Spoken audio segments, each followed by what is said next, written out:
Good morning to you all. Whenever we refer to history, do we necessarily refer to actions or events in the past? No, not always. True. History doesn't simply deal with those events that happened a long time ago. If you can understand the past, it may teach us something about our present. Sure, what historians do is to interpret the past to be able to provide an explanation on present events. Very well, Maiko. Thus, by understanding how and why things happened, we'll be able to understand better our present and to identify the source of origin of many of our problems. How do historians research into past events? What do you think about it? By means of historical sources. Yes, Jamie. They use historical sources or documents, which can be grouped into two types: material sources, either oral or written, and artistic or graphic. Yes, besides, I've also read that the sources may be primary or secondary, according to when they've been produced. Primary sources are close to the time under the historian study. Yes, for example, an engraving found in some pharaoh's tomb becomes a primary historical source in the hands of a historian who's studying the ancient Egyptian civilization. That's right.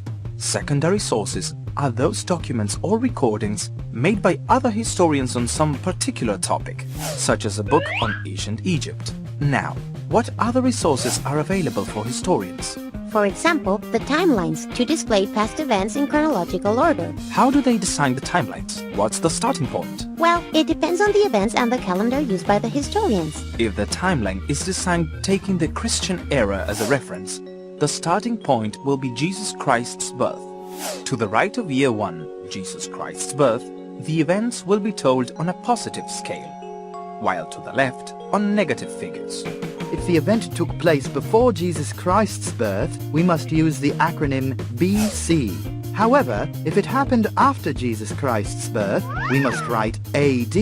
Historians have agreed on dividing the past into historical ages to be able to order it chronologically and study it easily.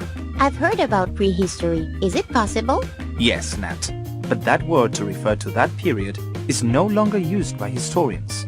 Some time ago, historians considered that history started with the origins of writing. Then, all those societies which didn't have writing systems weren't considered as part of history. Nowadays, all those civilizations which ignored writing are also included in history as they produced, instead, other methods of communication.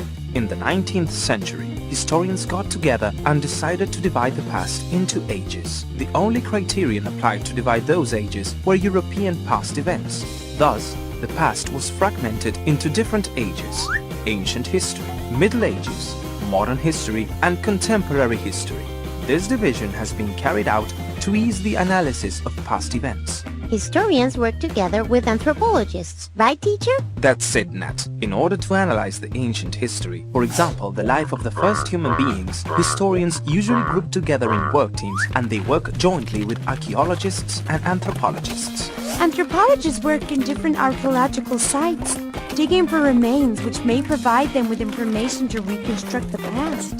The found objects are recorded and analyzed by means of the carbon-14 method, which allows to know the date of certain material remains. The content of radioactivity in the found remains is measured. This radioactivity is supposed to have decreased since the living being's death. Thus, the history of many civilizations can be reconstructed even when they have left no written record. My family and I have visited a beautiful place. You can't imagine it, Jamie. The Cave of the Hands in Argentina. We visited a series of caves with paintings of hands painted by men and women who, according to the tourist guide coming with us, lived during the Paleolithic age.